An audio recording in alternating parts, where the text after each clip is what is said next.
औज़ुबिल्लाहि मिनश्शैतानिर्रजीम बिस्मिल्लाहिर्रहमानिर्रहीम अस्सलामु अलैकुम वरहमतुल्लाहि वबरकातुहू। मुअज़्ज़िज़ हाज़रीन इकराम, बुज़ुर्गान मिल्लत, मेरे गयूर नौजवान साथियों, बुज़ुर्गान कौम और मिल्लत, मेरी इज़्ज़तदार माँ और बहनों, मंच पर बैठे उतरौला के मजलिस इत्तेहादुल मुस्लिमीन के उम्मीदवार हमारे दोस्त जनाब डॉक्टर अब्दुल मन्नान साहब, उत्तर प्रदेश के मजलिस इत्तेहादुल मुस्लिमीन के सदर जनाब शौकत साहब,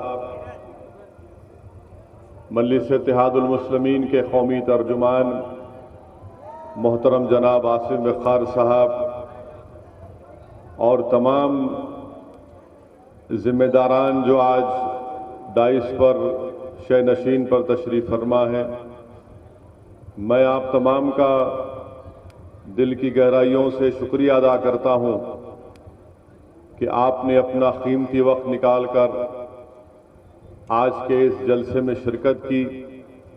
मैं आपका शुक्रिया अदा करता हूँ और यकीनन इतनी बड़ी तादाद में आप तमाम का यहाँ पर जमा होना इस बात का पैगाम देता है कि इंशाअल्लाह ताला आइंदा असेंबली या विधानसभा के चुनाव में उतरौला से इंशाअल्लाह ताला आप तमाम अपनी दुआओं से और अपने वोटों से डॉक्टर अब्दुल मन्नान को कामयाब करेंगे। मेरे अजीज दोस्तों और बुजुर्गों, उतरौला विधानसभा में और उतरौला विधानसभा के तमाम राय दहिंदगान के लिए, वोटर्स के लिए बेहद ज़रूरी है कि वो अपने वोट का सही और सच्चे उम्मीदवार कैंडिडेट के हक में अपने वोट का इस्तेमाल करें। अभी आपने सुना कि डॉक्टर अब्दुल मन्नान साहब ने आपको बताया कि कैसे उतरौला में आपके मसाइल हैं जिससे यहाँ की आवाम को, जनता को तकलीफ पहुँचती है। यहाँ पर जब मनोज सिन्हा रेलवे मंत्री थे तो उन्होंने वादा किया था कि एक रेलवे लाइन डाली जाएगी उतरौला से बहरेज बलरामपुर से होते हुए, मगर जैसा नरेंद्र मोदी वादा करते हैं और भूल जाते हैं, इसी तरह उतरौला में रेलवे की लाइन नहीं डाली गई। डॉक्टर अब्दुल मन्नान साहब खुद डॉक्टर हैं, आंखों के स्पेशलिस्ट हैं, वो इस बात को देख चुके हैं और आप भी जानते हैं कि यहां पर एक ढंग का अस्पताल नहीं है। मेरे अजीज दोस्तों और बुजुर्गों, अभी हमने सुना कि कैसे किसानों को सरकार की तरफ से कोई मदद नहीं मिलती। उतरौला विधानसभा के जितने किसान हैं उनमें एक बहुत बड़ी अक्सरियत आज कर्जों में डूबी पड़ी है। किसान क्रेडिट कार्ड का कोई फायदा नहीं है किसानों को। वहीं पर मेरे अजीज दोस्तों और बुजुर्गों, आप ये भी जानते हैं कि जो रोड रिपेयरिंग का काम रेहरा से सादुल्ला नगर जो 32 किलोमीटर का है, माशाल्लाह उसमें 5000 खड्डे हैं। 32 किलोमीटर का फासला है और योगी आदित्यनाथ बाबा कहते हैं कि हमने सब कुछ कर दिया, मगर 5000 खड्डे उसमें हैं।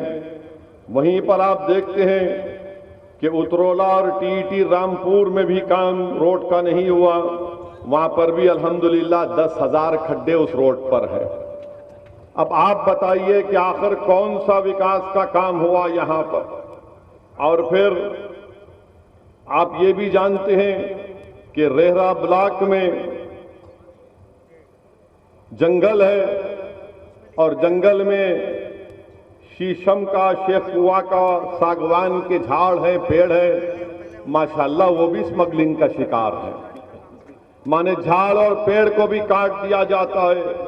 वहीं पर मेरे अजीज दोस्तों और बुजुर्गों, उतरोड़ा विधानसभा में कितने लोग पढ़े लिखे हैं जो अपना नाम अपनी मादरी जबान में लिखना जानते हैं, तो मालूम हुआ सिर्फ 45% लोग उतरोड़ा विधानसभा में अपनी मादरी जबान में, हिंदी में या उर्दू में अपना नाम लिख सकते हैं। बताइए, इतनी बड़ी तादाद में लोग अगर पढ़ना लिखना नहीं जानते तो क्या आप उन आजमाए हुए पार्टियों को वोट देंगे, उनके उम्मीदवारों को वोट देंगे जिन्होंने उतरोड़ा विधानसभा के लिए कुछ नहीं किया? वहीं पर मेरे अजीज दोस्तों और बुजुर्गों, आप ये भी जानते हैं कि यहां पर बहुत से मसाइल हैं, और खास तौर से जब कोविड हुआ था, जब कोविड की सेकेंड वेव हुई थी, तो जून 2000 जो कोविड की पहली जो वेव हुई थी जून 2020 में, आप और हमने देखा कि एक 45 साल का शख्स जिसका नाम मोहम्मद अनवर है, सहजोरा गांव के रहने वाले हैं, कचरे की गाड़ी में उनकी लाश को डालकर लेकर गए थे। ये काम यहां पर योगी सरकार ने किया, वो वीडियो सारी दुनिया में मशहूर हुआ। फिर हमने ये भी देखा कि मई की 30 इस साल 2021 को 2 लोग ले जाकर एक कोविड से मरने वाले पेशेंट को राप्ती नदी में उसकी लाश को फेंक रहे थे। मेरे अजीज दोस्तों और बुजुर्गों, बहुत से मसाइल हैं। ITI पॉलिटेक्निक की बिल्डिंग का काम ज़ेरे इल्तिवा है। वहीं पर मेरे अजीज दोस्तों और बुजुर्गों, ये मसाइल ऐसे हैं जिसका हल आपको तलाश करना है। आपने बरसों मुख्तलिफ सियासी पार्टियों को वोट दिया, उनके नुमाइंदों को कामयाब किया, मगर आज आप देखते हैं कि आप उतरोड़ा की इस विधानसभा में इतने बहुत ज्यादा मसाइल हैं। इसीलिए मैं आपसे गुजारिश करने आया हूं कि आने वाले विधानसभा में मजलिस इत्तेहादुल मुस्लिमीन ने एक काबिल, एक हमदर्द और एक सुलझे हुए शख्स को अपना उम्मीदवार बनाया है, जिसका नाम डॉक्टर मन्नान है। मेरी आपसे गुजारिश है कि डॉक्टर साहब को आप कामयाब करिए। आपने मुख्तलिफ पार्टी को वोट दिया। हाँ, ये बात सही है कि कल तक आपके पास कोई विकल्प नहीं था, कोई मुतबादिल नहीं था। आज विकल्प और मुतबादिल के तौर पर मजलिस आपके दरमियान में है। मैं आपसे वादा करता हूं कि इंशाअल्लाह ताला मजलिस के उम्मीदवार की यहां से बहैसियत विधायक अल्लाह और आप अपने वोटों से कामयाब करेंगे। तो मैं आपसे वादा करता हूं कि इंशाअल्लाह ताला डॉक्टर साहब के पीछे मैं पड़ा रहूंगा ताकि ये तमाम आपके बुनियादी मसाइल का हल हो सके। अगर आपके पास एक लड़ने वाला विधायक होगा जो आपकी तकलीफ को अपनी तकलीफ समझेगा, जो लखनऊ जाकर उत्तर प्रदेश की विधानसभा के दरो दीवार को हिलाकर रख देगा, आपकी नाइंसाफी की आवाज को बुलंद करेगा, आपके जुल्म के खात्मे की बात करेगा, आपके बच्चे और बच्चियों की तालीम के स्कूल के बनाने का मुतालबा करेगा, रोड को अच्छी करने का मुतालबा करेगा, किसानों के कर्ज को माफ करने का मुतालबा करेगा, तो मेरी आपसे गुजारिश है कि डॉक्टर मन्नान साहब को आप अपनी बार अपना वोट देकर इनको यहां से अपना विधायक बनाइए।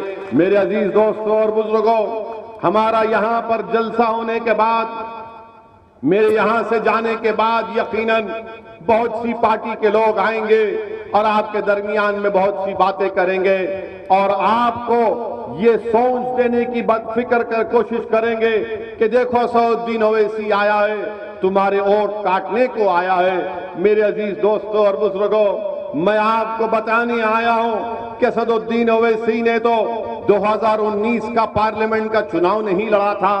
डॉक्टर अब्दुल मन्नान यहां से मेरे उम्मीदवार नहीं थे पार्लियामेंट या संसद के इलेक्शन में, तो आखिर क्या वजह है कि यहां से बीजेपी का कैंडिडेट जीत गया? बीजेपी का कैंडिडेट इसलिए जीत गया क्योंकि समाजवादी, बहुजन समाज पार्टी और कांग्रेस का वोटर बीजेपी के उम्मीदवार के हक में वोट देकर उनको कामयाब कर दिया। क्या आपने बीजेपी को वोट दिया था यहां से?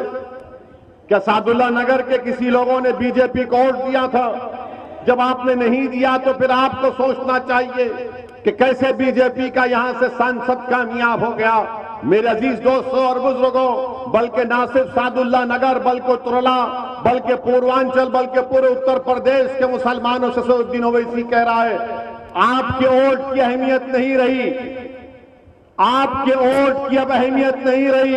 अगर आपको अपने वोट की अहमियत को दिखाना है, अगर आपको अपनी सियासी ताकत दिखाना है, अगर आपको अपनी किसी भी किस्म से अपने वजूद का एहसास दिलाना है, तो आपको इस बार मजलिस इत्तेहादुल मुस्लिमीन के हक में अपने वोट का इस्तेमाल करना पड़ेगा।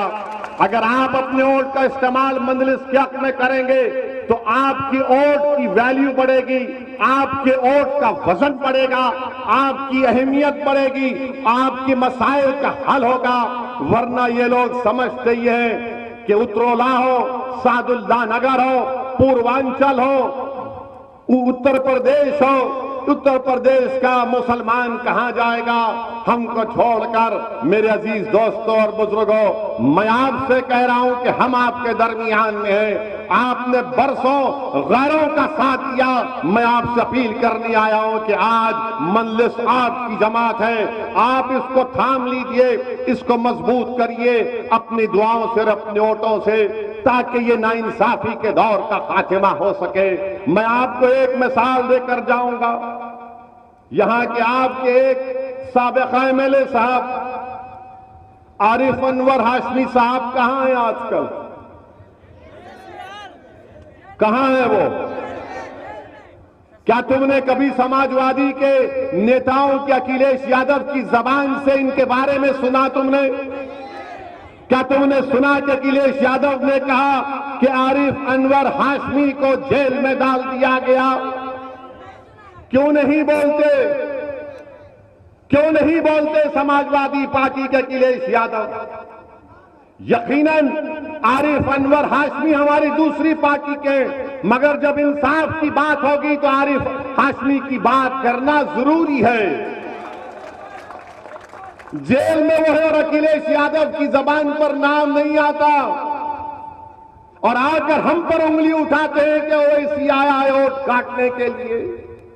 मैं बताना चाह रहा हूं अखिलेश यादव को, बहुजन समाज पार्टी की बहन जी को, कांग्रेस के अगर कोई नेता है तो उनको, बीजेपी को, संघ परिवार को, असदुद्दीन ओवैसी को अल्लाह सुब्हानहू तआला अपने रसूल सल्लल्लाहु अलैहि वसल्लम के सदक़े तुफैल में जब तक इस दुनिया में जिंदा रखेगा, असदुद्दीन ओवैसी उत्तर प्रदेश उत्तरोला आता रहेगा, लड़ता रहेगा और नाइंसाफी के खिलाफ अपनी आवाज को उठाता रहेगा।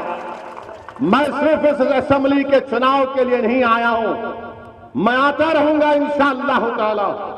हम जब तक एक शऊर को बेदार नहीं करेंगे, हम जब तक आपकी सफों में इनकलाब को नहीं पैदा करेंगे, जब तक हम में अच्छाई के लिए तब्दीली पैदा नहीं होगी, जब तक हम ख्वाबे गफलत से बेदार नहीं होंगे, तब तक मैं आता रहूंगा, लड़ता रहूंगा, बोलता रहूंगा।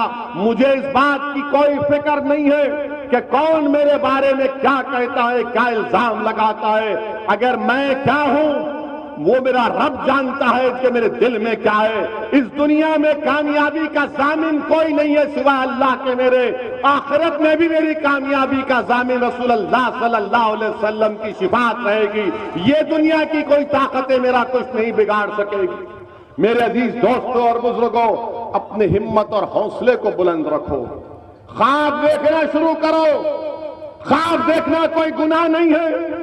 अगर उत्तर प्रदेश के 19% मुसलमान ख्वाब देखते हैं कि मेरा भी कोई नेता हो जैसा यादव समाज का नेता अखिलेश है, क्या वो ख्वाब देखना गुनाह है?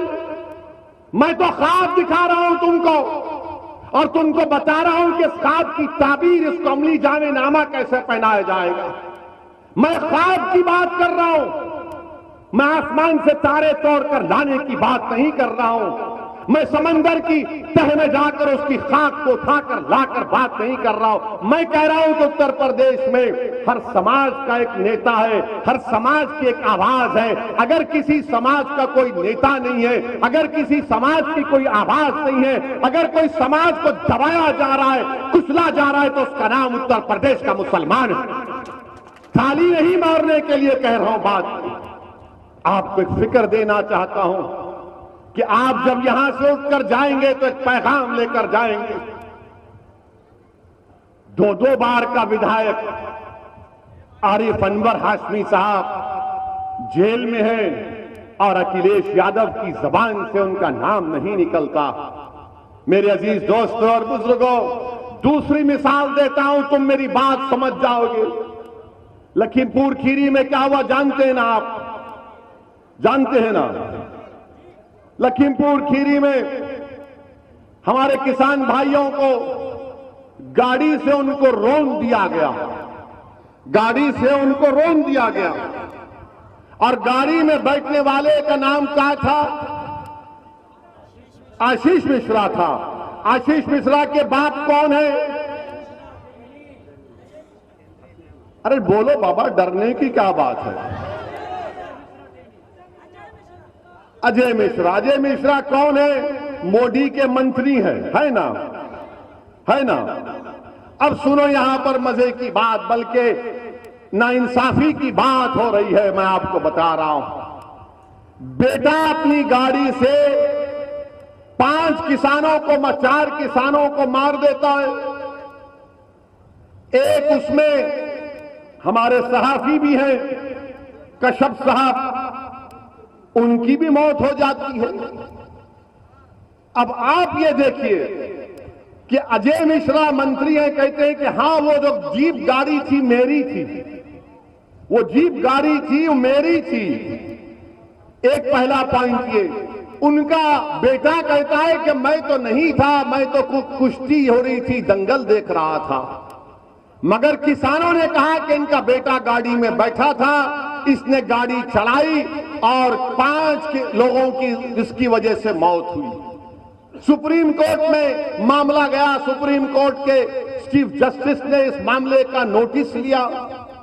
तो कल की बात है कि उनके बेटे को, आशीष जिसका नाम है, आशीष को पुलिस बुलाती है, 10 घंटे अपने थाने में बिठाती है और 10 घंटे में 10 मर्तबा आशीष को नाश्ता खिलाया जाता है। नाश्ता खिलाया जाता है। ऐसा लग रहा था कि बबुआ अपने सास और ससुराल में मिलने गया है, अपने सास और ससुरे से मिलने गया है, थाने नहीं गया। हर थोड़ी देर को चाय, बिस्किट, समोसा, क्या क्या आ रहा था। आप बताइए फिर क्या हो रहा? अच्छा, फिर सवाल यह पैदा होता है कि नरेंद्र मोदी ने अजय मिश्रा को कैबिनेट से क्यों नहीं निकालते? निकालना चाहिए ना। अगर बाप मंत्री हो, गाड़ी बाप की हो और बाप की गाड़ी से 5 लोगों की मौत हो जाती है और बाप खुद कह रहा है कि मेरी गाड़ी है, बाप खुद कहता है अपनी तकरीर में कि सुधर जाओ वरना तुमको 2 मिनट में सुधार देंगे।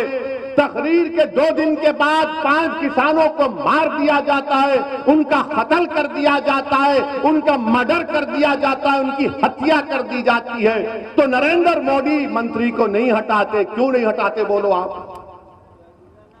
क्यों नहीं हटाते नरेंद्र मोदी? बताइए ना।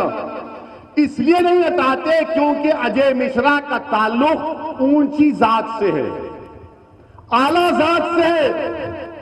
इसीलिए नरेंद्र मोदी बोल रहे नहीं नहीं, चुनाव आ रहे, आला जात के, ऊंची जात के वोट नहीं मिलेंगे, इनको हम बचाएंगे। अगर आशीष की जगह उसका नाम अतीक होता, आशीष की जगह उसका नाम अतीक होता, तो क्या बुलडोजर नहीं चढ़ जाता उसके घर के ऊपर? क्या बुलडोजर नहीं चढ़ता? तो नाम आशीष है, अतीक नहीं है, तो कहा कि आशीष है तो हमारा शिशु है, हम इसको बचाएंगे। अतीक है तो गुंडा है, बाहुबली है, माफिया है, और आशीष जो है लोकप्रिय नेता है। नाम आशीष है तो घर पर बुलडोजर नहीं जाएगा बाबा आपका, योगी बाबा आपका बुलडोजर नहीं जाएगा। क्या आपके बुलडोजर पर लिखा हुआ है कि खाली मुसलमान का घर तोड़ा जाएगा? क्या मुसलमान का घर तोड़ा जाएगा जिस पर हत्या का इल्जाम है, मर्डर का इल्जाम है, जो गाड़ी में बैठकर गाड़ी चलाता है? बीजेपी को मैं कहूंगा, बीजेपी के लोगों से, कि कमल का निशान बदल दीजिए और एक गाड़ी जीप रख लीजिए थार की, ये हमारा निशान है, हम रोन देंगे सबको। बताइए आप आशीष को, मंत्री को नहीं हटाते, उनके अब्बा को? योगी जी आशीष के अब्बा जान को नहीं हटाएंगे? क्या तुम ही बोल सकते अब्बा जान, हम हमारी मुंह में जबान नहीं है? क्या नरेंद्र मोदी आशीष के अब्बा जान को नहीं हटाएंगे आप? मोदी जी क्यों नहीं हटाएंगे अब्बा जान को? आप हटाना चाहिए ना अब्बा जान को। आप तो बोलते हैं कि मैं कोई चीज को, गलती को बर्दाश्त नहीं करता। बाबा, क्या आशीष के अब्बा को आप बचाएंगे या जेल को भिजाएंगे? बाबा को बताना पड़ेगा ना उत्तर प्रदेश की जनता को। बाबा तो हर बात पे अब्बा जान बोलते हैं। अब्बा, अब ये अब्बा जान मंत्री बनकर बैठे, देश की सुरक्षा के मंत्री हैं। उनका बेटा गाड़ी से किसानों को मार दिया। अब ये समझ में आया आपको, नहीं आया? मुझे बताइए कि अब्बा जान का नाम अजय मिश्रा है, बेटे का नाम आशीष है, अतीक नहीं है। अगर बेटे का नाम अतीक होता या आरिफ अनवर हाशमी होता तो अब तक जेल में चले जाते। कितने घर तोड़ दिए जाते, कितने घर तोड़ दिए जाते अब तक। मगर ये बता रहा हूं, ये फर्क है। अब जब हम इसको बयान करते हैं तो मुझे मालूम कि आज शाम में 6 बजे से रात के 12 बजे तक असदुद्दीन ओवैसी के नाम पर सब लोग शादी करेंगे अपनी अपनी टीवी पर। हमारी तरफ से आसिम वक़ार बैठेंगे, बोलेंगे कि ये तो सच्चाई बयान कर रहे थे। हम जब ये कह रहे हैं तो बताओ, नरेंद्र मोदी आप तो कहते हैं कि दलित ओबीसी समाज हमारे साथ है, तो क्यों तरफदारी कर रहे हैं मोदी और योगी? अजय मिश्रा की इसलिए कर रहे हैं कि अजय मिश्रा का उस समाज से ताल्लुक है जो आलाजाद के हैं, और अतीक और आपके यहाँ के पूर्व विधायक आरिफ अनवर हाशमी वो आलाजाद के नहीं है, वो तो जनेऊ भी नहीं है ना। हम तो जनेऊ भी नहीं है, इसीलिए हमारे खून की कीमत नहीं। हमारे नौजवानों की जिंदगियां बर्बाद हो गई, जेलों में सड़ सड़कर। आज उत्तर प्रदेश की जेलों में 27% मुसलमान बहैसियत अंडर ट्रायल है। कौन जिम्मेदार है इसका? आपके पास कोई लड़ने वाला है, कोई इस आवाज को बुलंद करने वाला है? और जहां तक ये जो लखीमपुर खीरी का वाकया है, मैं आपको बताना चाहता हूं, दुनिया को जानना चाहिए कि वहां पर एक किसान भाई हमारे, जिनकी कत्ल कर दिया गया, जिनका नाम नचत्तर सिंह था। नचत्तर सिंह का बेटा भारत की फौज में है, भारत की सरहदों की हिफाजत कर रहा है। बाप, उनकी बेवा नचत्तर सिंह की बीवी कह रही है कि मेरे पति अपने बेटे से कहते थे कि बेटा तू सरहद की हिफाजत कर, मैं किसानी करके जनता की सेवा करूंगा। और आज उसी नचत्तर सिंह को अब्बा जान के बेटे आशीष ने गाड़ी से रौंद कर उनको जान ले ली, उनकी हत्या कर दी। वहीं पर हमारा एक और भाई जिसका नाम गुरु लवप्रीत सिंह है, जब उसको गाड़ी ने टक्कर मारी तो लोगों ने उसको उठाकर अस्पताल लेकर जा रहे थे, तो उसने लेकर जाने वालों से कहा कि भाइयों, मेरी 2 बहनें हैं, मेरे पास पैसे नहीं है, मेरी जान बचाओ। अस्पताल जाने तक लवप्रीत सिंह मर गया लवप्रीत सिंह। बताइए आप, वो जर्नलिस्ट जिसको कहा गया कि किसानों ने मारा, खुद उसका भाई कह रहा है कि नहीं, मेरे भाई को किसानों ने नहीं मारा, बल्कि ये अब्बा जान के बेटे आशीष की गाड़ी ने उस जर्नलिस्ट की जान ले ली। 8 लोगों की मौत हो गई, 5-4 किसान, एक जर्नलिस्ट, 5 लोग मर गए। आप बताइए कि कौन इनकी आवाज बनेगा, कौन इनसे इंसाफ करेगा। मेरे अजीज दोस्तों और बुजुर्गों, ये हालात आज उत्तर प्रदेश में है और अफसोस इस बात का है कि हमारे प्रधानमंत्री जनाब नरेंद्र मोदी अपनी जबान से कुछ नहीं कहते।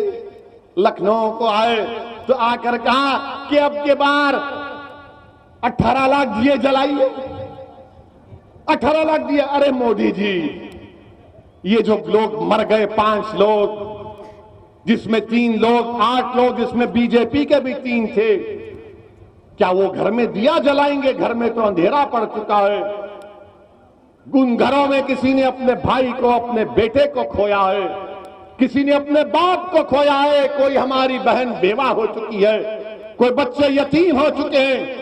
और भारत की जमहूरियत में जब लोग मरते हैं तो सब चीखा मारते, सब चीख मारते, और 15 दिन के बाद सारी दुनिया उस परिवार को भूल जाती है। वो परेशानी में जिंदगी को गुजारते ही हकीकत है। मेरे अजीज दोस्तों और बुजुर्गों, योगी कहेंगे कि क्या मैंने 45 लाख नहीं दिए? योगी जी, क्या एक इंसान की जान की कीमत कोई लगा सकता है? क्या 45 लाख किसी की जान की कीमत होगी? उस मां से पूछो जिसने 9 महीने अपने कोख में उस बच्चे को कैसे पाला होगा। उस मां से पूछो जब वो जन्म दे रही थी उस बच्चे को या अपनी बेटी को कितनी तकलीफ उठाई होगी, कितने चीखें मारी होंगी। जिसने उसको पाला पोसा, अपना दूध पिलाया, अपने साये में रखा, बिस्तर पर नहीं, अपने जिस्म पर उसको लिटाकर उस बच्चे को और बेटी को पाला, उससे जाकर तुम कहोगे कि 45 लाख तुम्हारी औलाद की कीमत है, तो मां देखकर तुमको बद्दुआ देगी कि तुमने मेरे बेटे की जान ली और 45 लाख देखते हो। मेरे अजीज दोस्तों और बुजुर्गों, मेरी आपसे गुजारिश है कि आपको अपने वोट का सही इस्तेमाल करना है। डरने और घबराने की जरूरत नहीं है। मेरी आपसे एक गुजारिश है कि ये बहुत से मसाइल आपके पास हैं और आप देख भी रहे हैं कि मैं समाजवादी पार्टी की बात किया, ये हर जगह हम पर कि हमने आकर ऐसा कर रहे। हम पूछना चाह रहे समाजवादी पार्टी से कि जरा ये तो बताइए कि उन्नाव के फैसल को कोई जानता है? वो उन्नाव का फैसल जो तरकारी बेचता था, जिसको उत्तर प्रदेश की पुलिस ने अपने थाने में लेकर खूब पीटा, वो मर गया तो फैसल के पास कोई नहीं जाता है। मगर एक गुप्ता साहब को बाबा के गोरखपुर के वहां पर एक गुप्ता साहब को पुलिस मारती है, वो मर जाते हैं तो मुख्यमंत्री भी चले जाते हैं, अखिलेश यादव भी चले जाते हैं, और अखिलेश यादव जाकर गुप्ता परिवार को 21 लाख रुपए का चेक देते हैं।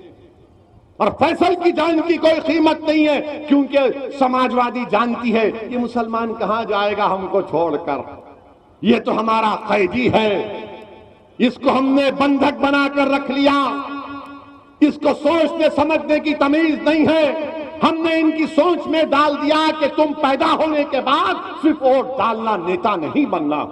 मैं आपको बताने आया हूं कि आप नेता बनेंगे इंशाअल्लाह ताला। आप ही की सफों से एक उत्तर प्रदेश नहीं, भारत का कद्दावर निकलेगा शख्स जो नेता बनेगा इंशाअल्लाह ताला। मैं उतरौला और उत्तर प्रदेश के मुस्लिम अकलियत को पैगाम देने आया हूं कि टिकट क्यों मांगते हो? तुम टिकट बांटने के आज मौकफ में हो। तुम क्यों जाकर टिकट मांगते हो? अरे तुम टिकट बांट सकते हो। तुम 19% हो उत्तर प्रदेश में, तुम 19% आबादी में हो और 27% उत्तर प्रदेश के जेलों में मुसलमान हैं।